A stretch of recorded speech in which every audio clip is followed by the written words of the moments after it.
Okay, we started this channel to be a Telugu channel. Now we are moving into as if we have a very global audience that we've already convinced that hey, we want it to be in English. We're trying to move it to English and see how it goes. It's not New Year yet, but at least we are trying to step into the New Year as a English channel and see how it goes. But that said, we are all right now living in the world of Gautam Gambhir is what I was saying even in the Telugu version when we just started off. But now that the squads are out, do you guys have an opinion that is very different from what we were initially worried about when India was facing South Africa in the T20 squads, so the matches? And right now, what is your feeling and what do you think are the chances that India has in retaining a T20 World Cup? I mean, we've not done that successfully in a long time. So, what is your general feeling about the squad itself since yesterday? I think no team which has won World Cup has defended T20 World Cup has defended it again. Yeah. So it would be a great feat if we do that. But coming back to your starting line, Karthik, like we have already we have never spoken about selectors as part of videos earlier. I think any YouTube channel or experts would have been more worried about selectors as part of it, right? I think the last celebrated selector was Chika Krishrikant for all the World Cup benefits he has got, and obviously for the 3D impact of MSK Prasad, though which I personally feel MSK Prasad has nothing to do with it, but he was part of that whole conversation, right? So we are in that era of where we are talking a lot about selectors Yeah. and also the coach, and this year has been a year of coaches for me personally, or like for the around the cricket, it has been personally, be it baseball with McCullum, right? Shukri Conrad's grovel comment and the whole discussion between around Gigi as a coach for Test cricket, right? And there are also Champions Trophy wins which we had and other stuff, right? I think it's been a very eventful year for coaches in the world of cricket. So yeah, with Gautam Gambhir, we have spoken a lot about him, and what I was expecting was he would still continue to stick to his ideas of Shubman Gill being part of it, and obviously Ajit Agarkar supporting that. But surprisingly, they did not, and that's actually a good thing, is what I feel. So that we actually have a squad which can actually win the World Cup, and not have someone who, again, we've spoken about strike rates and we've spoken about team for the format, etc. Right? So Shubman Gill not being selected is a good thing, and I hope we do have the squad, I believe, that can at least go to the knockout stages of the World Cup. So that's my initial thought. But yeah, But Karthik, maybe I'm back to you. I mean, did we really not choose Shubman Gill, or Shubman Gill just was run down the fitness levels to a point where he himself has now got to a point where he cannot represent India for a while, because if this was the intention and this was the idea all the way, I wonder why he was all first in the first place sent to Australia. Much like Vishal said, you sometimes question what was the overall intention there itself. And to add to the fact, Ishan Kishan had a good Syed Mushtaq Ali, Right. but then he did not play any. International cricket for a while, and Jitesh Sharma was your promised backup wicketkeeper for Sanju Samson, or the other way around, if he was gonna. But I think there's a conflict in however the team selection itself is going on. But overall, like you said, the team looks decent, but then there's only one ideology that they're going in right now. I think while we were talking offline, we've always had this conversation of how it would really seem very important that the wicket keeper is also an opener, or at least on the top three, so that you kind of have a more flexible middle order, and that's what they've done. I think there's only one identity here that they want to show, which is to. I think Harsha put it in a pretty decent way, where he said having Gill would be fire and ice, and right now we are all fire, fire, fire, and I think that's the way international T20s have also been. And I think Shubman Gill, not just this time, anytime you come across, until he changes his approach towards T20, he'll always be the fire and ice combination. And I don't know whether international cricket is right now at it. International cricket has moved out of the slow start, and then I mean, much like, to be not so critical, but then though being a Dhoni boy, Dhoni used to be that, wherein you consolidate in the first 10 overs and then go explosive in the next 10. So yeah, I think with Abhishek Sharma and Sanju, it actually adds up quite well. But then, okay, that's a given. Fact that so now that Ishan Kishan is back and Tilak Verma is also around, is there a place where we try Ishan Kishan in a more middle order role, even not being as I mean, making him a starter right away, current looking at his current form, or you wait for it and then act as if he's only the backup for the entire squad? I think for me personally, right, it's a 10 on 10 squad for me personally, right. I think how Gill's inclusion disturbed the whole 11, right. The balance has gone away, right. And that too, when Hardik is not there, the team looks very imbalanced. For me personally, Hardik is the fulcrum of that balance, right. He stands in the center, right. Gill moving out, I think, has allowed Sanju to play, right, and has allowed them to pick a backup opener and a keeper in Ishan Kishan who has grinded through the domestic cricket for what he has undergone. Right, he deserves it. Right, I think after all the controversies or people's comments saying that domestic performances are not rewarded, be it Ranji Trophy or Vijay Hazare. Right, in that matter, I think Ishan Kishan has broken the door and has come inside, and they have picked him wonderfully in terms of a backup opener and a keeper, right. No mistake from Jitesh Sharma. Unfortunately, it is that guy who has always seen that ice cream, right, but never tasted, and it got melted because he couldn't go and grab it itself, I think right. Jitesh Sharma was a collateral damage for their initial mistakes Exactly. in the selection itself. In my opinion, Jitesh Sharma shouldn't have been part of the current squad choices Correct, itself. correct. He should have been somebody that's promised, hey, we will have a different game plan where we look at you more seriously in next squads or Yeah. something like that.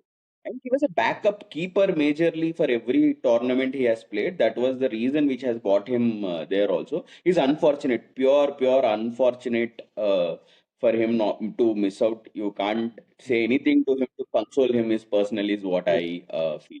But add to it, much like how you say about Pandya, right? I think even Jitesh Sharma being there was actually a misbalance in the overall all-rounders that we picked. He would take up a spot of a all-rounder typically, because you're now having a specialist opener in Gill on the top, and then you're removing another all-rounder to have Jitesh there. So having a Sanju Samson or a Nishan Kishan is kind of addressing two things at once here, wherein you have a additional all-rounder, a bowling option along with the bat that I don't think Washington Sundar would have played if Jitesh Sharma was Yeah. a regular in our squad with Gill playing at top. That was a good point. Hardik Pandya's comeback and the form that is currently in. I think Gill's exclusion, right, has brought a balance. That's the reason I say it's a 10 on 10, because roles have been become more clearer and people can play for the roles, right? I think that has become extremely important for the whole team composition itself, right? I think the only reason why Jitesh was there, right, because I wanted to speak for the for not being excluded, right? Only reason he's been there has been the backup wicket keeper, and Sanju has never played so down the order, right? While they say that anybody has to play anywhere in the top six of this thing, but Sanju has never played. We have to accept it, and they also know that. And Jitesh has played that role in IPL for his franchise, right? I think that's the reason. And rightfully, Rinku Singh, for his no mistake, was left out, has gotten back and taken that position of what Jitesh Sharma has left out. And Ishan Kishan for all the. I think, see, there is a very big belief in the cricketing fraternity in India, at least, right?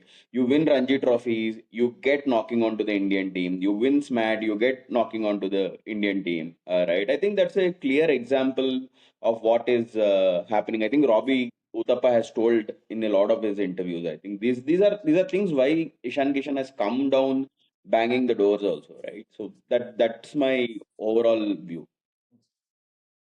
But in terms of Ishan, again, it's a complete turnaround from a few years back when he was completely left out of the contracts because of his See, I think unwillingness you're to right, play domestic Vamsi. cricket. It still doesn't fly. Okay, the fact that you have certain choices for through domestic and certain choices through international, performances. And Ishan Kishan's, as much as like you said, contract situation, everything.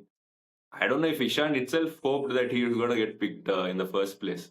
Yes, Yeah. Ajit Agarkar claims that he talks to people and all of it, but then I'd still be surprised if Ishan would have put himself in a squad that he had to choose. But it's a good Yeah. choice. Like you said, 10 on 10. Even I agree, it's a 10 on 10. But what would your starting But 11 be? And Vamsi, but you have a just point. before Yeah. we go into the starting 11, I just want to go back to your earlier point where see, there was a confusion created because Shubman was in a way forced into the squad by giving him the vice captaincy, where he wasn't even sure in the 11. And if you're choosing someone as the vice captain, you typically would end up playing him in the 11. That's how I think Samson went out, Shubman came in, and then Jitesh was brought in. So that caused a lot of confusion. And again, I know we don't want to touch upon the selector or the coach, but I just want to make this statement. Uh, Based on the press conferences that Gautam Gambhir has given, and even probably the questions that Ajit Agarkar has been asked, it feels like they're very reactive, or they're responding to criticism that they've faced, and they want to kind of correct something and then prove that, okay, we are listening to you, or like we're listening into the criticism that we're receiving, and we are taking this decision understanding that we want to correct ourselves, or we want to show ourselves in a better light. But hopefully this continues in the sense that they look at it in the positive way and like continue to focus on what is right for the team. But I feel that they've taken on criticism very personally in certain aspects, and that's how this has come about. Otherwise they would have probably stuck with Shubman Gill if they were like a little thick-skinned, and if Gautam Gambhir stuck to his ideas of like, no, this is what we want to do, then probably he would have. I mean, what I'm trying to say is, if they hadn't faced the criticism as harshly as we've seen, probably he would have been more adamant in terms of, no, this is how I want our team to play, and this is the decision that I want to take. So See, I think as cricket fans, we should be happy that they have taken the feedback and they have changed, right? And while as Gambhir and Agarkar have taken the feedback, we should also recognize that there are two new selectors in the whole panel itself, RP Singh and Pragyan Oja, right? I think those two new selectors also have played a big difference in how the team has changed, right? I think give credits to the whole rehaul they have done. I think overall rehaul they have done to the squad or the kind of selection process. I think we should give it to them for changing it, right? Might be they are watching a lot of X or Facebook, Instagram for that matter, but I think. Just because fans are happy, it doesn't mean it's a great squad, yeah, right? it's I think correct. So yeah, ideologically for a team, right, with role fitments, right? I think everybody has been there. The only thing what you would anybody would question is ki why these people are not there. In that, people are questioning about why Gill is not there. A sect of people, fine, okay, and people have answer to it, right? And why Yashasvi Jaiswal is missing out. Unfortunate again, same like Jitesh Sharma, and Jitesh Sharma is missing out, right? So these are the obvious things where people want to question, right? And slightly I'll touch upon Gill's exclusion also, right? Gill, after making his debut, right, till July 2025, I think, or 2024. There's a stat I've seen in the ESPN Cricket Info, right, where there is a period where from his debut to 2024 July or 2025 July, he has played extremely well. Okay. After that, when he's gone away to play back Test cricket, when Sanju Samson took, right, Sanju Samson flew, right, he just took off on like a 180 kind of speed. His strike rate is 190, right? And whenever Gill and Abhishek Sharma played together in a T20, we've never scored beyond 200. We never scored beyond 200, right? And Sanju and Abhishek, just whenever they played, their number of 200 scores were higher, right? Because of the power play impact and other stuff. I think that's a feedback which would have gone to Gill also to up his game, right? And I think IPL is one place where he can do it freely, right, with his captaincy also, which he would ideally perform considering the BCCI's view of that he will be the three format captain, right? I think Gill being Gill left out. I think it's good for him to rework on his skill and come back and show what he is. He's a very good cricketer in other formats. right? He has to just work on his style and switch, like how ABD did for all his three formats. I think Gill might also have to work on those lines. In order to protect Gill, I would still say I think we should start looking at T20 as a specialized skill and have a separate Okay. team there. In fact, in my opinion, I would still go as far as saying Jasprit Bumrah should have said, "Hey, I don't want to be part of this T20 squad itself." In I mean, what is he trying to achieve? We've seen him enough in the IPL and ODIs, and he's already a World Cup winner as well. I understand wanting to represent India, but then I don't see Jasprit doing any favors for himself trying to play all formats, and especially with the health condition that he has. But then, yeah, it is what it is, and I think Jasprit is still part of the squad. So, leading into the earlier question I asked, what will each of your playing 11 be then for the predominant part of? I know for Colombo part alone, we would probably think more spinners, but predominantly for the entire tournament, what would your starting 11 be? I think mostly everybody on the top you pick yourself, right? In terms of Abhishek Sharma, Sanju Samson, for that matter. Then comes Tilak Sky, right? Then it is Dubey for five, Pandya for six, right? Then there are five more slots, right? If we play Rinku, then it would be seven, right? Then it's Arshdeep, Bumrah, Rana, right? Those three, out of them only two, You're right? I missing out would the go. vice captain. Yeah, Yeah, that's what. Akshar No, no, Patel is now the I'm vice just captain. going So out all rounders separately. So that's the reason I wanted to pick like that. So Pandya and Rinku at seven, right? Then you obviously have to bring in Akshar because he's the vice captain. Okay, I'll answer you that way for an eight, right? Then it would be Kuldeep slash Washington. I would personally go with Kuldeep, right? Eight, nine. Then Arshdeep and Bumrah, right? This would be my five, and because Dubey is What is bowling a your bit. final five after yeah, the final. Yeah. final four? You said up until Rinku it Final is four is seven. Akshar, Akshar. Akshar, Kuldeep, Arshdeep, Bumrah. So you're not playing Varun Varun Chakravarti also. Chakravarti doesn't. Yeah, Varun Huh? Chakravarti not playing that. That's the reason, right? I don't know if I have to play Rinku, Akshar. I would personally play Kuldeep and Varun Chakravarti. It's a miss. Thanks for highlighting. But I would personally play Kuldeep and Varun Chakravarti in tandem. But I think Gigi's view of having all rounders deep until eight, right, wouldn't allow it, and Akshar being a all rounder also. Right. So my last four is very confusing for me itself. So I'll agree. I missed out on Varun. Varun, sorry, but I missed out on Varun actually. If So it Varun is chooses Akshar. to see our channel and by chance clicks on the yes, Yeah. we apologize And for So and you. he has a history of watching a lot of Oh, YouTube. is it So okay? so, hopefully he watches yeah. this. Okay. So that's my thing. Then if it is, then I'll just come back. Rinku after that. Akshar, Varun, Arshdeep, and Bumrah. This is the four. If I have to play seven plus four. Got it. Got it. Vamsi? For me, yeah, it is Abhishek, Sanju, Tilak, Kai, then Dubey, Pandya, Aksar. I wouldn't play Rinku. At the start, I wouldn't play Rinku. So with Aksar, it is seven, right? Yeah. Yeah. I have, yeah. With Aksar, it is, sorry, is it seven? Yeah, it is seven. And then I'll have Kuldeep, Varun as eight and nine, and I would play Arshdeep and Bumrah. Okay. So Pandya is my third seamer. Dubey is obviously another The seamer fourth that we would seamer. have. Yeah, and we would have three spinners.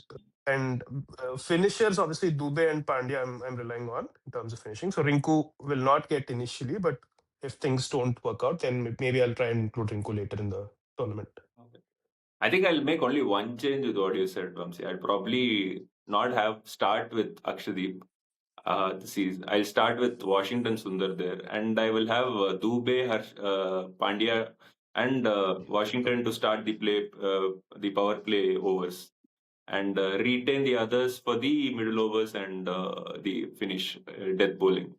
So that because I don't see having two seamers take away 8 overs as a necessity when you already have so many all rounders. So I might as well Mm. go for a stronger batting depth and extend the batting a little more with having Washington. And see, the advantage of having an Akshar and Washington is you have floaters. If you have a bad day, let's say two wickets have gone by, you can send one of those and still hold up the rest of the batting depth for a little while. So, but I think Rinku may not start. In fact, Rinku might be the Sanju Samson of the earlier version T20 World Cup, where he may not get a game too. But then because there's every chance that they put Ishan Kishan currently with his form for any sort of replacement. Let's say Tilak gets injured, Ishan can walk in. And Ishan has also played in the middle order for the ODIs, if you remember briefly when we were prepping for the earlier 2023 ODI World Cup. So I know it's a mismatch on the requirements, but then I think that's something that they'll probably try out in the New Zealand series. It's good that they've announced it so well ahead, and we have about 5 games where we can really medal around the lineup itself. But yeah, so finishing off the episode itself, the last time we spoke about the squad's India T20 World Cup, we were not at all confident about the squad. We were pretty particularly critical of Virat Kohli and him, very much like what we have as a problem with Gill right now. But Virat came out as another person, and that went on to lead India to the World Cup victory. And then that also showed up in the RCB's victory last year, Virat's change in approach. What are the chances for India this time around retaining and being the first team that can retain? Added to it, the advantage being that we are also playing at home. I know there are a lot of the logic was to lead the tournament to the winning team. Then we are the flagship bearer for all the Premier Leagues that happen. So what are your chances, and what do you think is the best case scenario for India? I know best case scenario is winning, lifting the World Cup, but then what is your realistic view of it? My While this no, go sorry ahead, go ahead, Vamsi. okay, so while the squad is good, and I like we've spoken about it being a 10 on 10 squad, right? But my biggest worries going into this World Cup is Sky. Obviously, his batting form has not been great, and he's leading it. And another is we are, I think, a bit heavily reliant on our openers, Sanju and Abhishek, giving us a great start. If one of them kind of fails, and we have seen Sanju not being as consistent as we would have liked. And I still remember, I think his scores in one of the tournaments was 100-0, 100-0, 100-0. So yeah, so heavy reliance on the top order, and Sky not living up to his potential is a worry. Tilak has been consistent, but batting is my biggest worry going into this tournament. Although we are very flashy and flamboyant, and have gotten scores up of 200 and above, but it is a little hot and cold, I believe. So that's my only worry. Otherwise, I think we do have the squad to kind of pull it off again. See, definitely, I like what Vamsi is saying. What if your openers fail? Sky has to live up to the expectations to pull to that score, right? Well, Tilak can do that of anchoring plus playing it. While we have seen recent series that how he's been able to change gears, right? I think if Sky is back to form, right? My odds are 8 out of 10, right? Well, squad is 10 of 10. Odds are only 8 out of 10 because I just don't know if Australia is a team which we will have to beat, right? And there is some other team which might pop up and spoil the game for us, right? It's 8 out of 10 kind of odds for me at least. Okay, okay. So I mean, I would agree, but I think for a difference, I think this time I feel our bowling is the weak point here. I don't think the batting is as much as a weak point. I think the bowling has been too predictable. There's nothing fresh that you're bringing into the squad. So Bumrah is in every game that I've seen since the last World Cup, wherever Bumrah has played, I think teams have understood that hey, this is a 4 over 30 bowler. If on a bad day of us, we'll probably take 40 out of him. So they're playing him off, and heavy reliance on Varun Chakravarti is what Varun Chakravarti has a bad day, then we are gone. That game is gone. I can give you that because if he goes for a 4 over 60 and all, no, in a game, I think we are done. So, and Varun is a very confidence based bowler, in my opinion. Confidence. His first over goes for a toss. I have a feeling Varun has to somehow been he's played enough. I'm pretty sure he's experienced enough to come over that right now. But then Varun doing well is very important for overall. Especially this is a redemption series for Varun. The last time he showed up on a T20 World Cup, we kind of ridiculed his choice and what the performance that he had given. Yeah, I think, but see, Champions Trophy again, a white ball thing where he's played a huge part. He is that's one part of the redemption for him. But Karthik, slightly right. Varun is definitely a confident bowler, but he would be a trump card for this year, is what I would feel on Indian pitches, right? See, all his matches where he's gone for cleaners in first 2 overs, he pulled back that game by taking wickets in the third, fourth over. That happened in the last T20I also, where he's gone for 40 plus runs in his 4 overs, which is very unnatural for Varun to be there. But he's the guy who will take you wickets, right? That's the same reason where I said Kuldeep plus Varun would be a deadly combo, while the combination might not allow, right? You pick wickets quicker, right? Rather than go 9 players to bat or 8 players to bat, for play with 7 and play those bowlers who would do that. Got it. I mean, it's a valid point. We'll see. I mean, it's a good squad. I mean, after a very long time that we are convinced of the choices, and yeah, due credit to the selectors and coach. Not sure if it sometimes you make movies not knowing you're making a good movie. It's like that, and I wouldn't say that about this squad because that was earlier squad. The last time T20 World Cup squad was a bit of that. 2024, This time it looks pretty convincing, but I think it'll all come down to how many match winners each squad comes in with. So T20 is all decided about the match winners and this flamboyant play. So yeah, we'll see. We'll probably talk again in a couple of weeks, and maybe we will do another video of our preview to the World Cup after the 5 match series. Hopefully that nobody gets injured and there's no more changes to the squad. Yes. But we will see how it goes. Anyway, thanks all for watching.